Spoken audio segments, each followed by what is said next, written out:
Balanço de branco. Se você ainda não sabe como utilizar da forma mais adequada os seus projetos, hoje a gente vai trocar uma ideia sobre isso e eu vou te mostrar algumas possibilidades. Vem!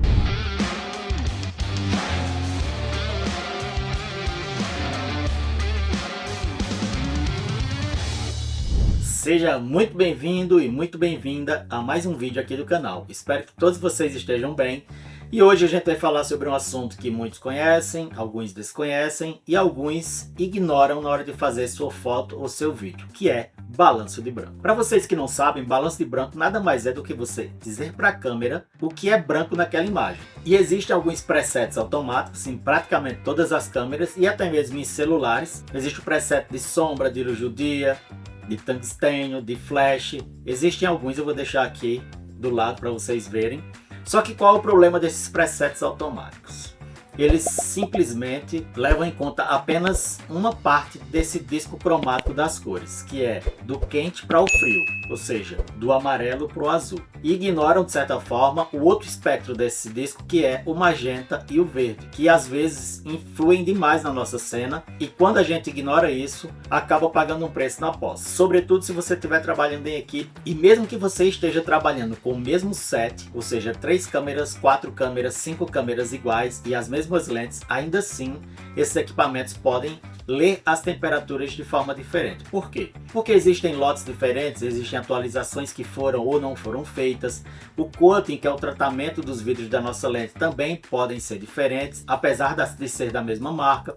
Então tem uma série de fatores que devem ser levados em consideração para que você não venha a sofrer no processo de edição na pós. Então, se você não fotografa ou filma em RAW, você tem que sempre ter muito cuidado com esse balanceamento para que você não tenha uma pós muito dificultosa. Tem um nome que é muito utilizado nesse meio, que é o Kelvin. Kelvin foi o cara que desenvolveu um estudo incrível sobre temperaturas e uma das unidades de aferir essa temperatura herdou o nome dele, que é Kelvin.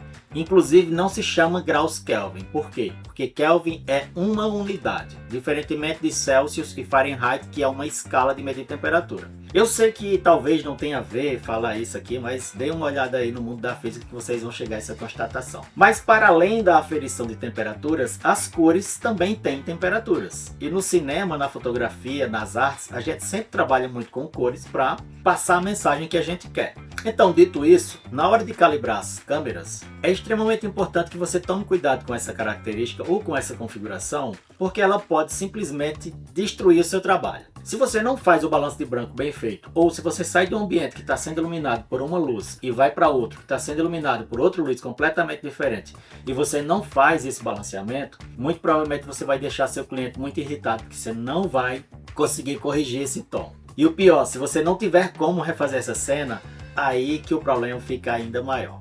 Então eu vou te mostrar aqui hoje como faz isso na Canon SL3, que é a mais basiquinha, mas serve para qualquer câmera Canon. Vou te mostrar como faz na Blackmagic 6K Pro, mas também se aplica a 4K, 6K, 6K G2, todas elas. E também vou mostrar como faz na Sony A7 IV. É possível você fazer essa setagem do mapa de matiz, no caso, entre verde e magenta. Na Blackmagic, na Sony você faz isso. Na Canon, infelizmente, você não vai conseguir. Mas você capturando um frame para informar para a câmera que esse é o branco da imagem, que é o que eu acho mais adequado. Por quê? Porque ele vai levar em consideração tanto a escala Kelvin quanto a matiz, que é do verde para o magenta. Sobretudo se você estiver filmando com condições não controláveis, e a gente sabe que boa parte da iluminação desses LEDs de baixo custo, eles sobram muito no verde. Isso pode não parecer, mas dependendo do trabalho que você esteja fazendo, esse verde pode contaminar sim a sua cena e contaminar a cor da logomarca ou das cores do evento, que não podem de forma alguma serem modificadas, tá? E para fazer essa calibragem do branco, você vai ter alguns acessórios que são muito importantes, que é o cartão de cinza 18, tem que ser o cinza médio, exatamente cinza médio, ou simplesmente o branco.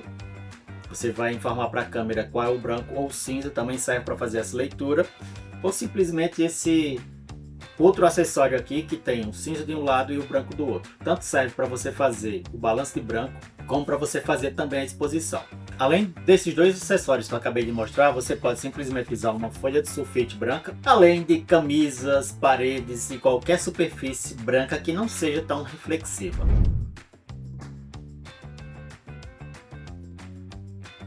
Então, só para a gente ter uma noção, eu estou gravando aqui utilizando um controle à distância para a câmera e essa luz está setada a 5500 Kelvin. Eu estou aqui também setado em 5500 Kelvin e vou colocar 2800.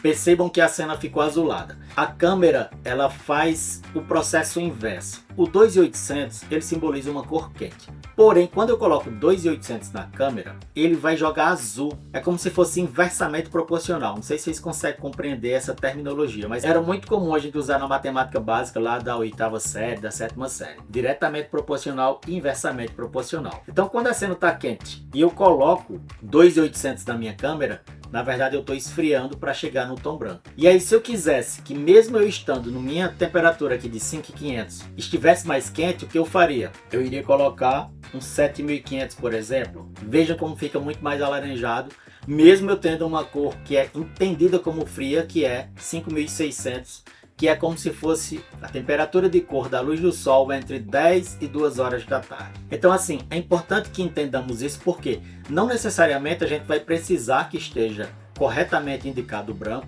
quando a gente quiser uma cena mais quente ou uma cena mais fria, em que de fato nós vamos perder a referência das cores, mas vai ser exatamente o que o olho humano está vendo naquele momento. Por exemplo, se está fazendo um casamento à luz de velas ou um jantar à luz de velas, e você não precisa dizer para a câmera o que é branco naquela cena. Porque se você fizer isso, ele vai esfriar e vai tirar toda a magia daquele momento. Então é importante que saibamos disso. Eu vou colocar aqui em 5500 novamente e vocês vão ver que tudo vai voltar ao normal.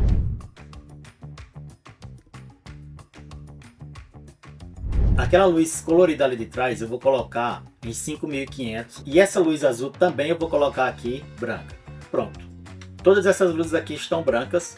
E essa também está em 5500, ok? Eu vou colocar essa daqui agora em 2800. Agora eu vou voltar lá no aplicativo da câmera. Eu vou setá-la para 2800. Como vocês podem perceber, o meu casaco continua cinza. A mesa continua branca. E todas as referências aqui que estão sendo iluminadas pela luz principal, elas estão fidedignas. Já a luz que era para ser branca, que é a luz que está iluminando o meu cenário, agora ficou azul. Então, ao passo que eu desloco esse branco, que se entende como sendo 5600 para 2800, tudo que está acima de 2800, em termos de luz, vai se comportar de forma azulada. Do mesmo jeito, o contrário. Se eu colocar a minha luz principal, sei lá, em 8000 kelvins, vamos fazer esse experimento, e eu voltar aqui na configuração da minha câmera e colocar 8000, percebam que, de certa forma, o que é 5500, que agora ilumina o meu cenário, já está um pouco mais quente. Porque eu desloquei o que se entende como sendo o branco da cena. Então, o que é que dá para entender com isso?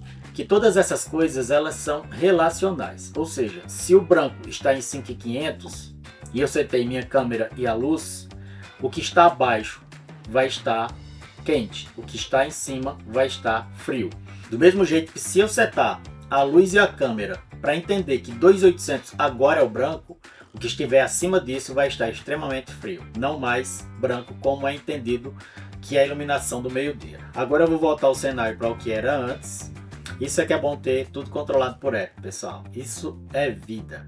Temos a nossa cena como era antes. É importantíssimo que você entenda que, para você ter uma cena quente, você não necessariamente precisa ter uma luz quente. Porém, há de se perceber que, se você só tiver como controlar a luz principal da sua cena e não a luz do ambiente, é importante você entender que se você quiser fazer alguma coisa poética, né, liberdade criativa, é importante que você controle a luz do todo, senão você vai acabar se limitando e não conseguindo o resultado que você precisa. Agora vamos lá que eu vou mostrar nas câmeras como é que é feita essa autocalibragem. Primeiramente eu vou fazer com a Canon SL3, tá? Todos eles eu vou usar com a mesma lente, que é a 1835 Sigma Art. Agora, para eu fazer o balanço de branco mais preciso, eu tenho que voltar no modo foto. Vou voltar aqui no modo foto. Vou abrir aqui, só para eu ver a imagem que está na minha tela. Vou colocar lá no branco, vou dar um zoom. Eu não sei se vocês conseguem perceber, mas tem um pontinho branco aqui no meio, ou seja, o centro da tela, tá? Clica aqui nesse botão para ampliar o zoom, para eu conferir que está focado. Vou vir aqui no meio do branco e vou dar um clique, ok. Agora eu vou voltar aqui no modo vídeo, tá? Vou colocar aqui a chavinha no modo vídeo. Agora eu vou no menu aqui, vou na primeira opção, que é esse vermelhinho aqui. Vou no balanço de branco e vou navegando aqui até chegar no personalizado. Ok. Vou descer uma opção aqui do menu para balanço de branco personalizado. Vou entrar e tem uma foto só aqui, certo? Que já é a foto que eu acabei de fazer. Então eu vou aqui em Set. Ok. Beleza. Agora é a vez da Sony A7 IV. Vou ligar ela aqui. Vou indicar para a câmera qual de fato é a cor. Vou vir aqui mais ou menos. Eu tenho um atalho, mas você pode vir pelo menu também, né? E não procurar aqui naturalmente qual é o menu que eu vou fazer isso aqui, ó, White Balance, tá? Então vou clicar aqui em White Balance e vou descendo aqui nessas opções até chegar numa que é customizável. Essa daqui. Quando aparece o Kelvin em cima e esse set embaixo, então eu ponho para direita e dou um OK. Também lá no centro da tela eu vou fazer um OK. Pronto, ele já fez e chegou na temperatura de 6.000 kelvins, ok? Agora vamos para a monstrona aqui, que é a Blackmagic 6K Pro. E agora eu vou fazer setando para a câmera qual é o branco dessa cena, ok? Para eu fazer isso, existe um botão aqui de White Balance da câmera, aqui ó, White Balance, tá? Você está dando para ver aí, deixa eu focar aqui, ok?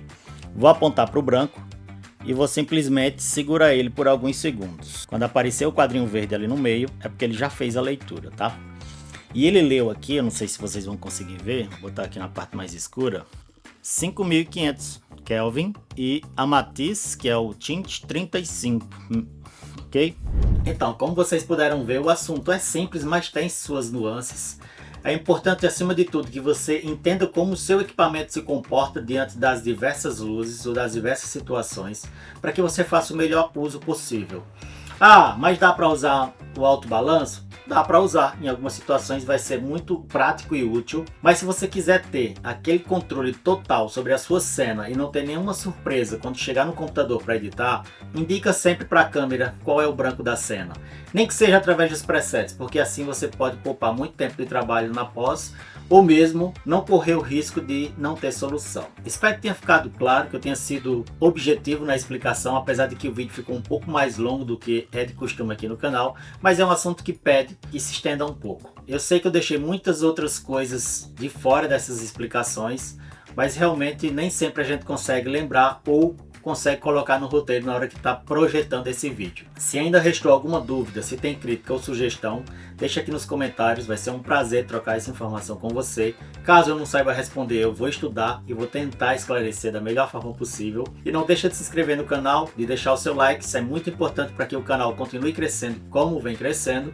E se você quer aprender um pouco mais sobre o universo do audiovisual, toda segunda e quinta-feira tem vídeo novo aqui no canal, sempre que eu consigo, óbvio. E se você quer aprender um pouco mais sobre o universo do audiovisual, eu vou deixar agora uma dica de DaVinci Resolve, caso você esteja migrando de outro programa ou quer começar a editar. Então vou deixar aqui um tutorial para iniciantes. E muito obrigado por ter ficado até aqui e até a próxima.